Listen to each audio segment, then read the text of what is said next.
स्वागत है सभी का पूजा डागर जी के क्लास में। मोस्ट इम्पोर्टेंट जी के क्वेश्चन करेंगे। आज 25 क्वेश्चंस रहेंगे। आ जाइए, जल्दी से जुड़ जाइए। 8 बज गए हैं फ्रेंड्स, जल्दी से अपनी क्लास को शुरू करते हैं। इससे पहले भी हमने जीके के क्वेश्चंस किए हैं, कभी 20, कभी 25, कभी 30, ऐसे हमारे क्वेश्चंस रहते हैं और जो हम विद डिटेल करते हैं, जो कि आपके एग्ज़ाम के लिए बहुत ज़्यादा हेल्पफुल हैं। कॉम्पिटिटिव एग्ज़ाम के लिए, हर एक तरह के एग्ज़ाम के लिए, स्कूल में अगर आप कंपटीशन पार्ट में भी पार्ट करते हो उसके लिए भी बहुत ज़्यादा इम्पोर्टेंट है, और जॉब के लिए भी, क्योंकि हर एक किसी भी आप जॉब का टेस्ट दे लो, हर एक सब्जेक्ट में क्या आता है, हर एक जॉब में जीके से रिलेटेड क्वेश्चन आपको मिलेंगे। तो जल्दी से जुड़ जाइए फ्रेंड्स। 8 बज गए हैं, अभी तक चैनल से नहीं जुड़े हैं तो चैनल को सब्सक्राइब कर लीजिए। क्वेश्चन नंबर 1 से शुरू करते हैं। निम्नलिखित किस फसल में नील हरित शैवाल मुख्यतः जैव उर्वरक के रूप में पाए जाते हैं? तो निम्नलिखित में से किस फसल में नील हरित शैवाल मुख्यतः जैव उर्वरक के रूप में पाए जाते हैं? कैसे? नील हरित शैवाल, नील हरित शैवाल मुख्यतः क्या? मुख्यतः जैव उर्वरक के रूप में पाए जाते हैं। यह है गेहूं, चना, सी धान, डी सरसों। क्या इसका आंसर रहेगा फ्रेंड्स? तो इसका क्या आंसर रहेगा? निम्नलिखित में से किस फसल में नील हरित शैवाल मुख्यतः जैव उर्वरक के रूप में प्रयोग होते हैं? जैव उर्वरक के रूप में गेहूं, चना, धान, सरसों। तो जैव उर्वरक के रूप में प्रयोग क्या होते हैं? धान। ठीक है फ्रेंड्स, धान जैव उर्वरक के रूप में प्रयोग होते हैं, धान। तो ये हो गया इसका आंसर। आगे चलते हैं क्वेश्चन नंबर 2 पर। क्वेश्चन नंबर 2 क्या है? निम्नलिखित में से कौन सा एक विटामिन ए का प्रचुरतम स्रोत है? तो इनमें से कौन सा एक विटामिन ए का प्रचुरतम स्रोत है? सेब, पपीता, अमरूद, आम। कौन सा फल ऐसा है जो प्रचुर मात्रा में हमें विटामिन ए प्रदान करता है? तो ऐसा कौन सा फ्रूट है इनमें से? यह है सेब, पपीता, अमरूद, आम। तो इसका क्या आंसर रहेगा? जल्दी से सोचिएगा, क्या आंसर रहेगा? इसका आंसर रहेगा आम। वेरी गुड, इसका आंसर रहेगा आम। आम में सभी फलों से अधिक विटामिन ए पाया जाता है। इसके साथ साथ इसमें विटामिन सी एवं विटामिन ई भी पाया जाता है। इसके साथ साथ इसमें कौन कौन से विटामिन और पाए जाते हैं? विटामिन सी और विटामिन ई। सी और विटामिन ई, दोनों विटामिन बी हमारे किस चीज़ में पाए जाते हैं? आम में पाए जाते हैं। विटामिन ए, विटामिन सी और विटामिन ई, तीनों के तीनों विटामिन हमें आम में मिलते हैं।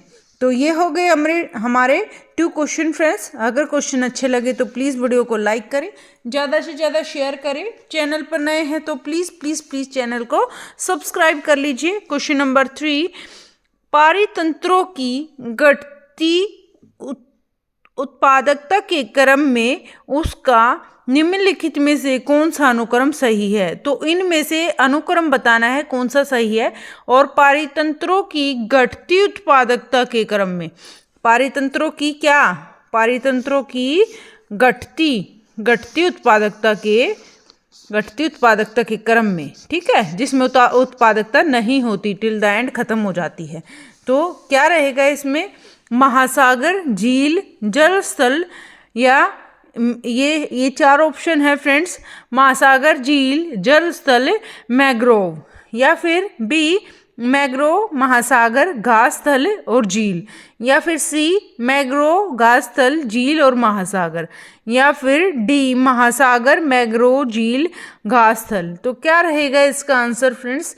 इसका आंसर रहेगा सबसे पहले वाला देखते हैं और सबसे आखिर वाला देखते हैं। सबसे बाद वाला देखते हैं।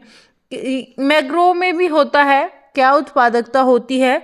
झील में भी हो जाती है, घास स्थल में भी उत्पादकता हो जाती है, लेकिन महासागर में कोई उत्पादकता नहीं होती है। तो सबसे लास्ट में है महासागर। और मैंग्रोव सबसे पहले है, फिर घास स्थल है, फिर झील आ जाती हैं, फिर महासागर आते हैं। तो आई थिंक हमारा आंसर सी सही रहेगा। ये हमारा आंसर ठीक है। ठीक है, सबसे पहले मैंग्रोव आएगा, फिर उसके बाद घास स्थल आएगा, फिर घास स्थल के बाद झील आएगी, झील के बाद महासागर आएगा। ठीक है, महासागर में उत्पादकता बिल्कुल भी नहीं होती है, तो इसलिए सबसे लास्ट में आएगा महासागर। आगे चलते हैं क्वेश्चन नंबर 4 पर। क्वेश्चन नंबर 4 क्या है? कार्बन क्रेडिट का दृष्टिकोण इसमें से किससे शुरू हुआ? किससे शुरू हुआ? जो ये है कार्बन क्रेडिट, ये क्या है ये भी आप भी देखेंगे। कार्बन क्रेडिट का दृष्टिकोण इनमें से किससे शुरू हुआ? इनमें से किससे शुरू हुआ? शुरू कहाँ से हुआ?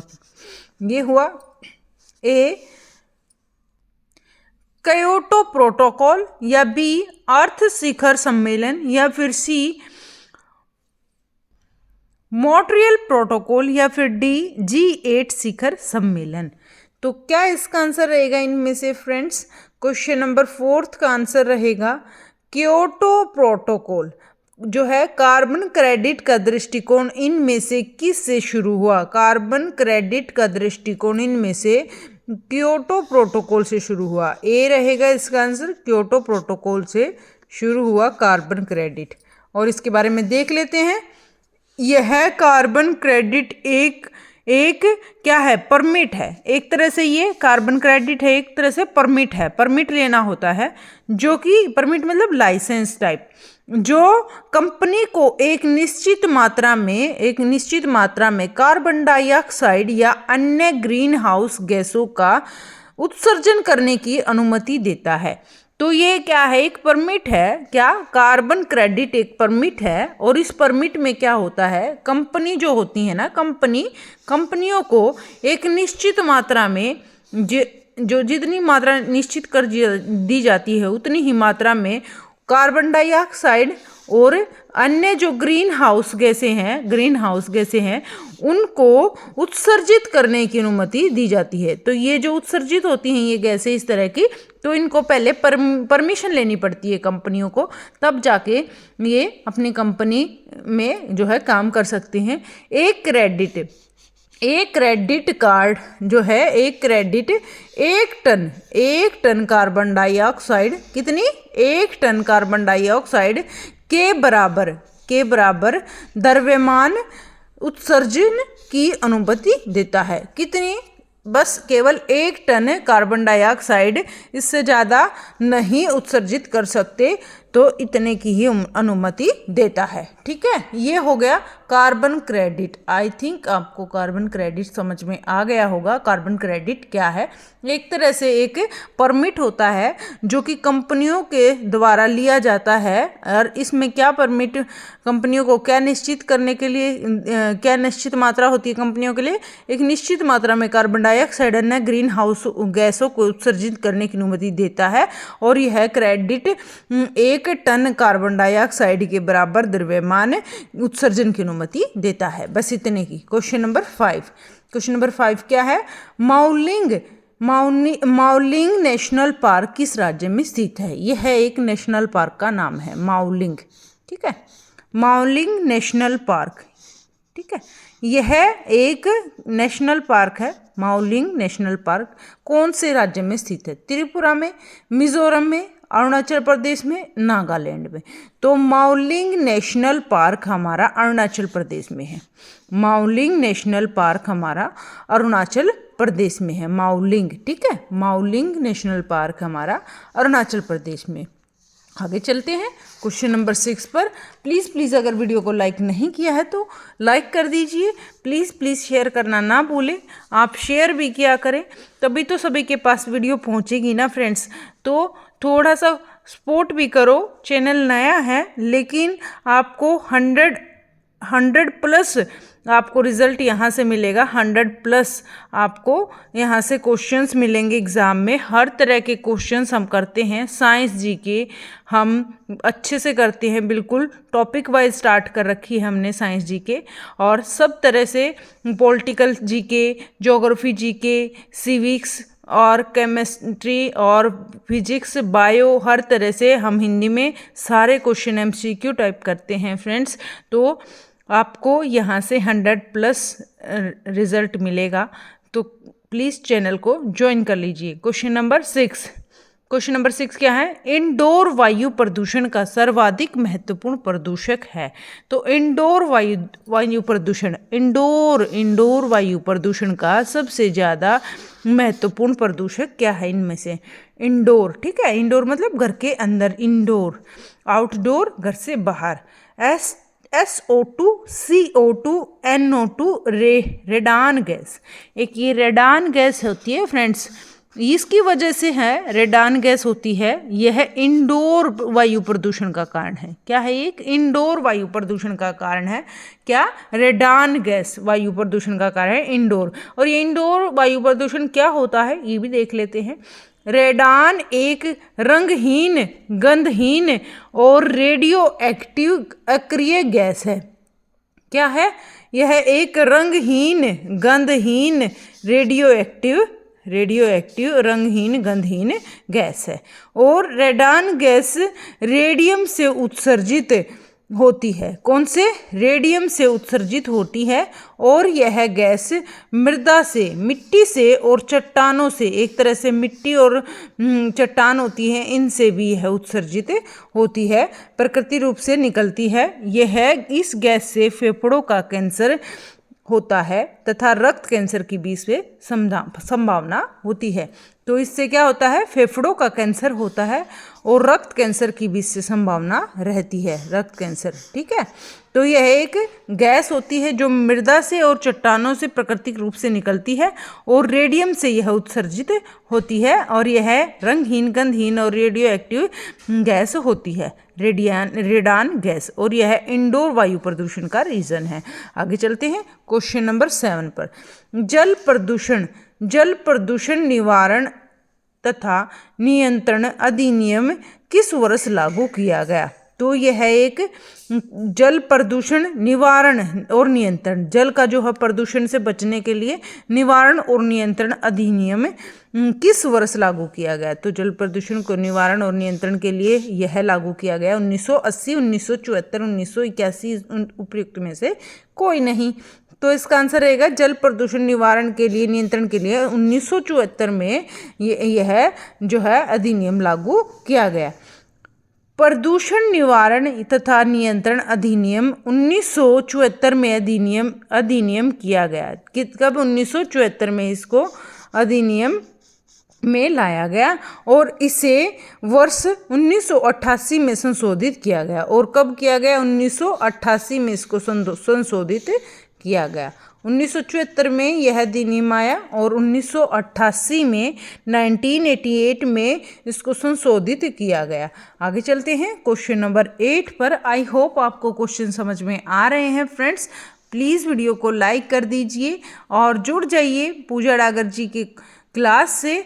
वेलकम है सभी का पूजा डागर जी की क्लास में। जल्दी से 8th क्वेश्चन देख लेते हैं। प्लीज़ वीडियो को लाइक कर दीजिए। और क्वेश्चन नंबर 8, हरित सोना क्रांति का संबंध किससे है? तो इनमें से हरित सोना क्रांति, हरित यानी हरा सोना जिसको बोलते हैं, हरित सोना क्रांति का संबंध किससे है? केसर उत्पादन से, अंडा उत्पादन से, या बांस उत्पादन से, या जूट उत्पादन से? तो इसका आंसर क्या रहेगा फ्रेंड्स? इसका आंसर रहेगा बांस उत्पादन से। किससे? बांस उत्पादन से जो है इसको बोलते हैं, बांस उत्पादन को बोलते हैं। हरित सोना क्रांति का संबंध है बांस उत्पादन से। हरित सोना क्रांति का संबंध है बांस उत्पादन से।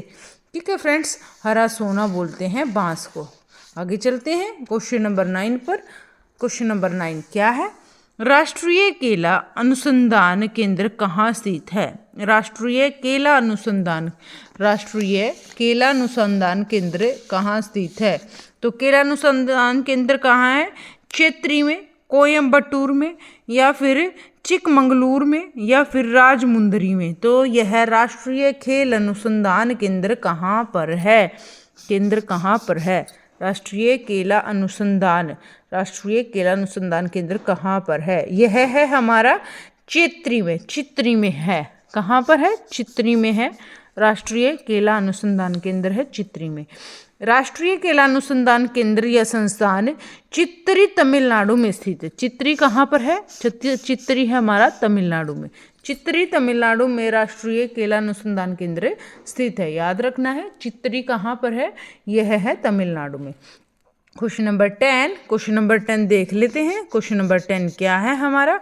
मुद्रास्फीति की दर कम क्यों हो जाती है? जो मुद्रास्फीति होती है, मुद्रास्फीति, उसकी दर कम हो जाती है। तो वो क्यों हो जाती है कि दर कम हो जाती है?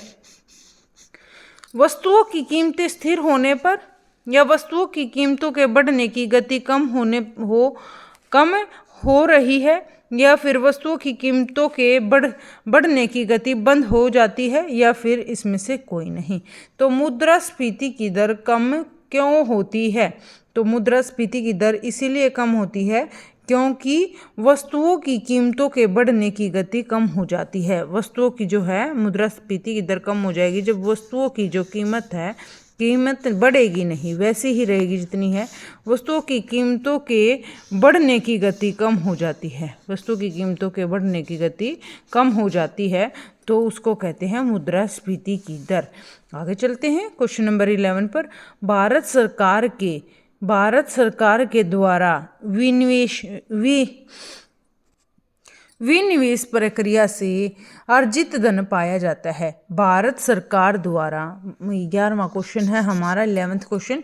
भारत सरकार द्वारा विनिवेश प्रक्रिया से निवेश करना यानी बचाव करना, विनिवेश प्रक्रिया से अर्जित धन जाता है। तो कहाँ पर जाता है? यह अर्जित धन कहाँ पर जाता है? आकस्मिक निधि में, संचित निधि में, लोक लेखा में, या इसमें से कोई नहीं। तो क्या रहेगा? भारत सरकार के द्वारा विनिवेश प्रक्रिया से अर्जित धन जाता है। विनिवेश प्रक्रिया से अर्जित धन जाता है आकस्मिक निधि से, संचित निधि से, लोक लेखा में, या इसमें से कोई नहीं। तो इसका आंसर रहेगा लोक लेखा में। क्या रहेगा इसका आंसर? लोक लेखा में रहेगा इसका आंसर, लोक लेखा में, सी आंसर रहेगा। आगे चलते हैं। इसका जो है डिटेल एक बार देख लेते हैं। क्या है नोट? सरकार के द्वारा विनिवेश से अर्जित धन जो है राष्ट्रीय निवेश कोष में जमा हो जाता है। राष्ट्रीय निवेश कोष में जमा हो जाता है। जो ये विनिवेश से जितना भी धन आता है वो राष्ट्रीय निवेश कोष में जमा हो जाता है, और इस कोष की गणना लोक लेखा में की जाती है। और इस कोष की गणना कब की जाती है? लोक लेखा में इस कोष की गणना की जाती है। आई होप आपको समझ में आ गया होगा। एक बार फिर जल्दी से देख लेते हैं क्वेश्चन नंबर 11। भारत सरकार के द्वारा विनिवेश प्रक्रिया से अर्जित धन जाता है, लोक लेखा में जाता है। विनिवेश जो है, विनिवेश प्रक्रिया से जो अर्जित धन है लोक सेवा में जाता है, लोक लेखा में जाता है। सरकार के द्वारा विनिवेश से अर्जित धन राष्ट्रीय निवेश कोष में जमा होता है, और इस की गणना लोक लेखा में की जाती है। ठीक है फ्रेंड्स, आगे चलते हैं क्वेश्चन नंबर 12 पर। क्वेश्चन नंबर 12 क्या है? क्वेश्चन नंबर 12 है हमारा क्या? डंकन मसौदा जो है, डंकन मसौदा किससे संबंधित है? डंकन मसौदा किससे संबंधित है? किससे रिलेटेड है डंकन मसौदा? यह है विश्व व्यापार संगठन से संबंधित है, यह देशों के बीच परमाणु संधि करने से संबंधित है, या फिर सुपर 301 से संबंधित है, या नशीली दवाइयों के व्यापार की जांच से संबंधित है। तो डंकन मसौदा किससे संबंधित है? डंकन मसौदा फ्रेंड्स अपना है किससे संबंधित है? 12th का रहेगा आंसर ए, विश्व व्यापार संगठन से संबंधित है। डंकन मसौदा विश्व व्यापार संगठन से संबंधित है। विश्व व्यापार संगठन से संबंधित है यह है डंकन मसौदा। आगे चलते हैं क्वेश्चन नंबर 13 क्या है? भारत का संविधान भारत का संविधान भारत के सुप्रीम कोर्ट को केंद्र और राज्य के बीच विवादों का निर्णय किस क्षेत्र के तहत लेने का अधिकार देता है? तो किस क्षेत्र के जो है अंदर क्षेत्र के तहत लेने का अधिकार देता है? भारत का संविधान भारत के सुप्रीम कोर्ट को केंद्र और राज्यों के बीच भारत का संविधान भारत के सुप्रीम कोर्ट के केंद्र और राज्यों के बीच विवादों का जो निर्णय होता है किस क्षेत्र के तहत लेने का अधिकार देता है? कौन से क्षेत्र के तहत लेने का अधिकार देता है? अपीलीय न्यायाधिकार या फिर वास्तविक न्यायाधिकार या फिर सलाहकार न्यायाधिकार या फिर रीट न्यायाधिकार? तो क्या इसका आंसर रहेगा फ्रेंड्स? क्वेश्चन नंबर 13 का आंसर रहेगा वास्तविक न्यायाधिकार। ठीक है, वास्तविक न्यायाधिकार है उसके तहत लेने का अधिकार देता है वास्तविक न्यायाधिकार। ठीक है, आई होप आपको समझ में आया होगा। ये क्वेश्चन स्पीड से इसको मैं करवा देती हूँ दोबारा से। भारत का संविधान भारत के सुप्रीम कोर्ट को केंद्र और राज्यों के बीच विवादों का निर्णय किस क्षेत्र के तहत लेने का अधिकार देता है? वास्तविक न्यायाधिकार। ठीक है, वास्तविक न्यायाधिकार। क्वेश्चन नंबर 14, संविधान का अनुच्छेद 123 अनुच्छेद है संविधान का किससे संबंधित है? तो इनमें से किससे संबंधित है? राष्ट्रपति के अध्यादेश से, सुप्रीम कोर्ट का सलाहकार क्षेत्राधिकार से, जम्मू कश्मीर की विशेष स्थिति से या फिर चुनाव आयोग से। तो संविधान का जो अनुच्छेद 123 है यह किससे संबंधित है? आई थिंक आपको बहुत अच्छे से पता होगा संविधान का अनुच्छेद 123 किससे संबंधित है। इसको बोलते हैं ए, राष्ट्रपति के अध्यादेश से संबंधित है। इसमें यह है ए आंसर। राष्ट्रपति अध्यादेश जारी करता है उससे संबंधित है अनुच्छेद 123। ठीक है, अनुच्छेद 123 है राष्ट्रपति के अध्यादेश से संबंधित। आगे चलते हैं। क्वेश्चन नंबर 15, जम्मू कश्मीर भारत के पुनर्गठन के बाद किसने भारत का नया मानचित्र जारी किया? जब जम्मू कश्मीर राज्य का पुनर्गठन हो गया, जम्मू कश्मीर राज्य अभी क्या बन गया है? केंद्र शासित प्रदेश बन गया है जम्मू कश्मीर राज्य अब। ठीक है, ये जम्मू कश्मीर राज्य एक केंद्र शासित प्रदेश बन गया है। तो जम्मू कश्मीर राज्य के पुनर्गठन के बाद किसने भारत का नया मानचित्र जारी किया? किसने जारी किया? नीति आयोग ने, सुप्रीम कोर्ट ने, शिक्षा मंत्रालय ने, केंद्र सरकार ने। तो किसने जारी किया? यह किया केंद्र सरकार ने। डी आंसर रहेगा इसका, केंद्र सरकार। ठीक है, जम्मू कश्मीर राज्य के पुनर्गठन के बाद किसने भारत का नया मानचित्र जारी किया? तो केंद्र सरकार ने भारत का नया मानचित्र जारी किया। अपने 15 क्वेश्चन हो चुके हैं फ्रेंड्स। प्लीज़ वीडियो को अगर लाइक नहीं किया है तो लाइक कर दीजिए और आगे चलते हैं। प्लीज़ वीडियो में अंत तक जुड़े रहें। बीच में वीडियो को ना छोड़ा करें प्लीज़।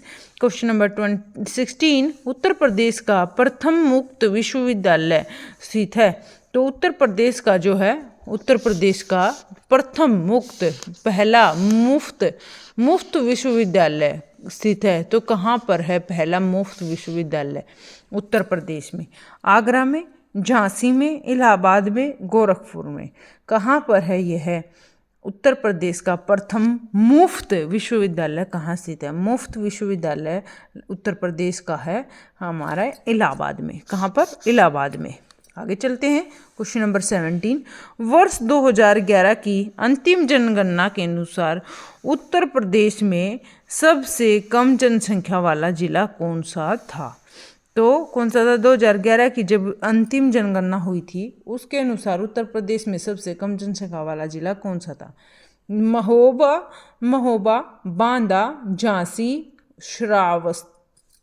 ठीक है, तो क्या रहेगा इसका आंसर? महोबा, बांदा, झांसी, श्रावस्ती।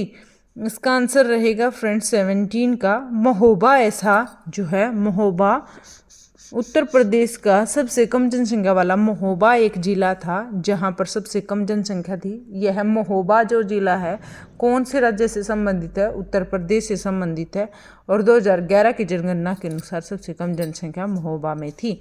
आगे चलते हैं। क्वेश्चन नंबर 18, निम्नलिखित में से किस जिले का जनघनत्व सबसे कम है? तो निम्नलिखित में से किस जिले का जनघनत्व सबसे कम है? महोबा का, ललितपुर का, सोनभद्रा का या फिर चित्रकूट का? तो क्या रहेगा इसका आंसर फ्रेंड्स? इसका आंसर रहेगा निम्नलिखित में से किस जिले का जनघनत्व सबसे कम है? जनघनत्व, ठीक है, सबसे कम जनघनत्व कहाँ है? जन मतलब लोगों का सबसे कम जो है बसाव कहाँ है? यह है हमारा ललितपुर में। कहाँ पर? ललितपुर में। किस जिले का जनघनत्व सबसे, जनसंख्या घनत्व भी बोल सकते हैं इसको, जनघनत्व की जगह जनसंख्या घनत्व सबसे कम है, जहाँ पर सबसे कम जनसंख्या है यह जिला है ललितपुर। और यह कम जनसंख्या, यह अंतिम जनगणना के अनुसार उत्तर प्रदेश में सबसे कम जनसंख्या वाला, ठीक है, जनसंख्या, ये जनसंख्या घनत्व वाला है ललितपुर और ये सबसे कम जनसंख्या वाला है महोबा। आगे चलते हैं। क्वेश्चन नंबर 19, जिसे जनसांख्यिकीय अध्ययन का पिता कहा जाता है? तो इनमें से किसे जनसांख्यिकी के अध्ययन का पिता कहा जाता है? जनसांख्यिकी के अध्ययन का पिता किसे कहा जाता है? कार्ल मार्क्स को, नील एडगर को, टीम क्रिशवेल को या आर्यभट्ट को? तो क्या रहेगा इसका आंसर? जिसे जनसांख्यिकी अध्ययन का पिता कहा जाता है, इसका आंसर रहेगा ए। इसका आंसर क्या रहेगा? कार्ल मार्क्स ऐसे थे जिसे जनसांख्यिकी अध्ययन का पिता कहा जाता है। और इसके बारे में थोड़ा देख लेते हैं, क्या है इसकी डिटेल? इसकी डिटेल है, सबसे कम जनसंख्या शब्द का प्रयोग अर्थशास्त्र नामक किताब में किया हुआ था। सबसे पहले जनगणना शब्द है, इसका प्रयोग अर्थशास्त्र नामक किताब में सबसे पहले किया गया। जनगणना शब्द का प्रयोग और किसके द्वारा किया गया? कार्ल मार्क्स के द्वारा, ठीक है। ये हो गए फ्रेंड्स अपने 19 क्वेश्चन। प्लीज़ वीडियो को लाइक कर दीजिए और शेयर करना भी ना भूलें प्लीज़। और सुबह हमारी 7:30 बजे करंट अफेयर रहती है, तो आप वो भी देख लीजिए करें फ्रेंड्स, प्लीज़ उसको भी देख लीजिए करें। वो भी वहाँ से भी 10 क्वेश्चन बन जाते हैं आपके, जो कि आपके करंट अफेयर से रिलेटेड होते हैं। और आजकल करंट अफेयर भी एग्ज़ाम्स में बहुत ज़्यादा पूछी जाती है, तो आप वो क्वेश्चंस भी कर लीजिएगा। क्वेश्चन नंबर 20, और ये नहीं है कि करंट आज ही का पढ़ना है, पीछे का करंट भी आप देख सकते हो, क्योंकि पिछले 6 महीनों से पिछले जो हैं 6-7 महीने पहले का करंट अफेयर भी एग्ज़ाम में पूछा जाता है। तो आप पूरा देख लीजिएगा, पीछे वाला जो करंट अफेयर है वहाँ से भी कई सारे क्वेश्चंस अच्छे बने हुए हैं जो कि आपके एग्ज़ाम में आ सकते हैं। क्वेश्चन नंबर 20 क्या है? क्वेश्चन नंबर 20 देख लेते हैं आप। केवल हमारे 5 ही क्वेश्चन बचे हैं फ्रेंड्स, प्लीज़ वीडियो में अंत तक जुड़े रहें। और क्वेश्चन नंबर 20 क्या है? भारत के संविधान के निम्नलिखित अनुच्छेदों में सार्वभौमिक वयस्क मताधिकार स्थापित किया गया। तो भारत के संविधान के निम्नलिखित अनुच्छेदों में सार्वभौमिक मताधिकार, क्या? सार्वभौमिक वयस्क मताधिकार स्थापित किया गया। तो किस में स्थापित किया गया? 223 में, 224 में, 323 में, 324 में, 325 में, 326 में। तो भारत के संविधान के किस अनुच्छेद में सार्वभौमिक वयस्क मताधिकार स्थापित किया गया? सार्वभौमिक वयस्क मताधिकार स्थापित किया गया, यह किया गया 326 में। कब किया गया? 326 में सार्वभौमिक वयस्क मताधिकार स्थापित किया गया। आगे चलते हैं फ्रेंड्स क्वेश्चन नंबर 21 पर।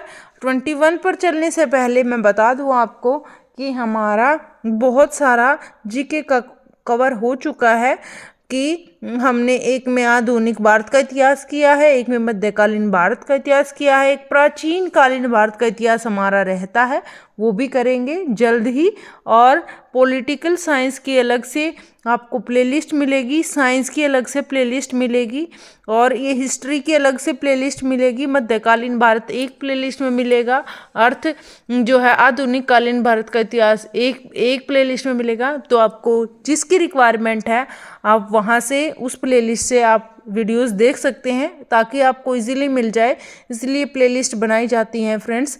और लूसेंट जीके के 10 पार्ट हमने किए हैं, 1000 क्वेश्चंस उसमें किए हैं, तो उसकी प्लेलिस्ट भी अलग से मैं बना दूंगी, ताकि आपको इजीली वो भी मिल जाएं और ताकि आप उनसे भी रिवाइज कर सको। बहुत सारे इजी क्वेश्चंस भी हैं और उसमें थोड़े टफ क्वेश्चंस भी हैं, क्योंकि कभी कभी ऐसा होता है इजी क्वेश्चन भी एग्ज़ाम में पूछ लिए जाते हैं और हम सोचते हैं ये तो इजी है और ये तो क्या आएगा, इजी है, और हम उसको करना छोड़ देते हैं, एक बार पढ़ के रह जाते हैं और वही क्वेश्चन हमारा गलत हो जाता है। तो हमें इजी को भी इग्नोर नहीं करना है और टफ क्वेश्चंस को तो बिल्कुल भी इग्नोर नहीं करना है। तो दोनों तरह के क्वेश्चंस हम लेके चलते हैं, तो आप देख लीजिएगा फ्रेंड्स जिस चीज़ की आपको रिक्वायरमेंट है। और 3 बजे वाली साइंस वाली क्लास पर प्लीज़ आ जाया करें, केवल आधा घंटा आप निकाल लिया करें साइंस के लिए। बहुत सारे क्वेश्चंस आपके वहाँ से कंसेप्ट क्लियर हो जाएगा क्वेश्चन से। केवल क्वेश्चंस की प्रैक्टिस हम 3 बजे करते हैं, MCQ क्वेश्चंस हमारे रहते हैं फ्रेंड्स। क्वेश्चन नंबर 21 देख लेते हैं। केवल हमारे 5 ही क्वेश्चन बचे हैं, प्लीज़ अंत तक बने रहें वीडियो पे। गलत तरीके से हिरासत के खिलाफ निम्नलिखित में से रीट जारी कौन सा है? तो गलत तरीके से जब किसी की हिरासत कर ली जाती, किसी को गिरफ्तार कर लिया जाता है हिरासत के खिलाफ, कौन सी रीट, इनमें से कौन सी रीट जारी कर सकते हैं? यह है ए परमादेश, बी बंदी प्रत्यक्षीकरण, या सी निषेध, या फिर डी अधिकार परीक्षा। तो क्या रहेगा इसका आंसर? जल्दी से आप बताइए 21 का क्या आंसर रहेगा? जब गलत तरीके से किसी को हिरासत में ले लिया जाता है तो उसके खिलाफ कौन सी रीट जारी करते हैं? तो इसका आंसर क्या रहेगा? 21 का आंसर रहेगा हमारा बंदी प्रत्यक्षीकरण। क्या रहेगा? बंदी प्रत्यक्षीकरण। जिसको बंदी बनाया गया है देखा जाएगा उनके बारे में कि क्या उनका कसूर है और क्यों उनको गिरफ्तार किया गया है। बंदी प्रत्यक्षीकरण यानी जब हम किसी को जब पुलिस गिरफ्तार करने जाती है तो पहले सर्च वारंट देखा जाता है, तभी वो किसी को गिरफ्तार कर सकते हैं। तो बंदी प्रत्यक्षीकरण होता है वो, तो उसको देख के तभी हम जो है कैदी को हिरासत में ले सकते हैं। क्वेश्चन नंबर 22 देख लेते हैं। 22, निम्नलिखित में से किस स्थान में हड्डी के उपकरण प्राप्त हुए हैं? ऐसा कौन सा स्थान है जहां पर हड्डी के उपकरण समझते हो ना, हथियार उपकरण जिसका यूज़ करते हैं, जैसे ये सारे उपकरण होते हैं हमारे, जैसे ग्राइंडर है उपकरण हो गया, इस तरह से हड्डी के उपकरण कहाँ से हमें मिले हैं? हड्डी के उपकरण ए चोपनी मांडी से, बी काकोरिया से, या सी महदाह से, या फिर डी सराय नाहर राय से। तो सराय नाहर राय से। तो क्या रहेगा इसका आंसर फ्रेंड्स? हड्डी के उपकरण कहाँ से मिले? हड्डी के उपकरण मिले, इसका क्या आंसर रहेगा? सी आंसर रहेगा। हड्डी के उपकरण महदाह से नहीं मिले। कहाँ से? महदाह से मिले। और ये क्या कहाँ पर है महदाह? ये भी देख लेते हैं महदाह कहाँ पर है। नोट इसमें लिखा हुआ है मैंने। बहुत मेहनत लगती है फ्रेंड्स, बिल्कुल एक एक क्वेश्चन की डिटेल भी लिखनी होती है और क्वेश्चन भी लिखना होता है। तो आप सपोर्ट भी कीजिएगा चैनल को, प्लीज़ ज़्यादा से ज़्यादा शेयर करिएगा, लाइक करिएगा ज़्यादा से ज़्यादा, और चैनल पर नए हैं तो प्लीज़ चैनल को सब्सक्राइब भी करिएगा। क्वेश्चन नंबर 22 का नोट देख लेते हैं। महदा कहाँ पर है? मध्य पाषाण कालीन महदा उत्तर प्रदेश के प्रतापगढ़ जिले में स्थित है। यह जो मध्य पाषाण कालीन महदा है यह है उत्तर प्रदेश के, कहाँ पर, उत्तर प्रदेश के प्रतापगढ़ जिले में स्थित है। उत्तर प्रदेश के प्रतापगढ़ जिले में स्थित है, याद रखना है, उत्तर प्रदेश के प्रतापगढ़ जिले में स्थित है। और महदा और यहाँ से हड्डी के उपकरण मिले हैं।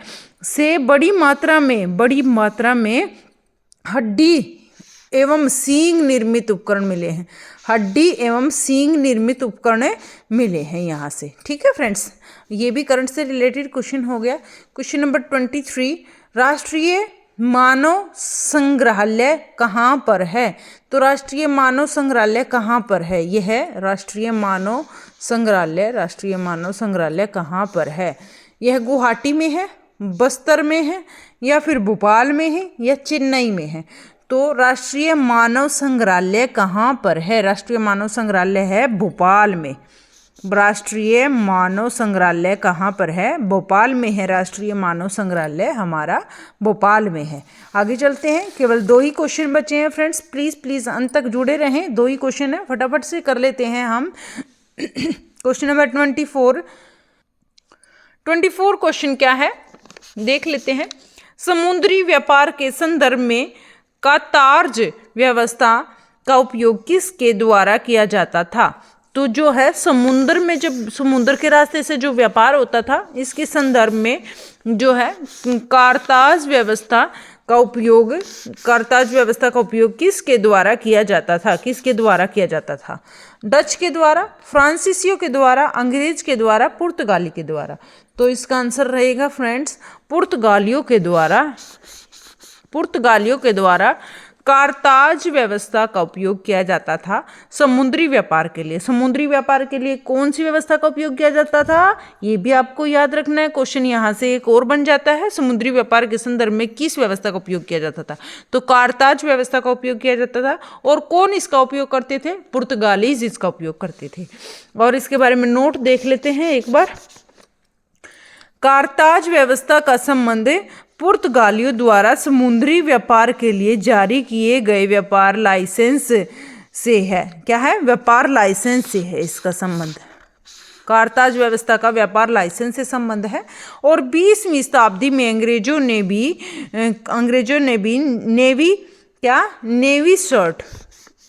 नेवी शर्ट नामक व्यवस्था शुरू की। अंग्रेजों ने भी एक व्यवस्था शुरू की जिसे बोलते हैं नेवी शर्ट नामक व्यवस्था, अंग्रेजों ने 20वीं शताब्दी में शुरू की। क्वेश्चन नंबर 25, निम्नलिखित में से किस हड़प्पा कालीन स्थल को हल का टेराकोटा प्राप्त हुआ? तो कहाँ से हड़प्पा कालीन में हल का टेराकोटा कहाँ से प्राप्त हुआ? हल का टेराकोटा कहाँ से प्राप्त हुआ? धोलावीर से, बनवाली से, कालीबंगा से, लोथल से? तो यह जो है हल का टेराकोटा कहाँ से प्राप्त हुआ हड़प्पा काल में, इसके बारे में देख लेते हैं। और यह कहाँ से प्राप्त हुआ? बनवाली से प्राप्त हुआ। बी आंसर रहेगा, बनवाली से प्राप्त हुआ टेराकोटा। हल का टेराकोटा बनवाली से प्राप्त हुआ। हरियाणा के, यह बनवाली कहाँ है? हरियाणा के फतेहाबाद जिले में स्थित बनवाली से हल का टेराकोटा प्राप्त हुआ। हरियाणा के फतेहाबाद में है बनवाली। हरियाणा के फतेहाबाद जिले में है बनवाली, याद रखना है। ये हरियाणा से रिलेटेड क्वेश्चन आपके हरियाणा वाले पेपर में भी आ सकता है कि हरियाणा के कौन से जिले में स्थित है बनवाली? यह है फतेहाबाद जिले में स्थित है। और हरियाणा के फतेहाबाद जिले में क्या स्थित है? बनवाली स्थित है, याद रखना है। और ये हो गया हल का टेराकोटा भी यहीं से प्राप्त होता है। Thank you so much friends, video में अंत तक जुड़े रहने के लिए और अपना इतना कीमती समय वीडियो के लिए निकालने के लिए। आई होप आपको क्वेश्चंस पसंद आए होंगे, समझ में आए होंगे। Thank you very much. और फिर मिलते हैं नेक्स्ट वीडियो पर कल 3 बजे साइंस वाली क्लास पर। तब तक के लिए आप अपना ख्याल रखें। Bye bye. हंसते रहें, मुस्कुराते रहें। Good night. मिलते हैं नेक्स्ट वीडियो पर। प्लीज़ वीडियो को ज़्यादा से ज़्यादा शेयर करें, लाइक करें चैनल को, वीडियो को लाइक करें, चैनल को सब्सक्राइब करें प्लीज़।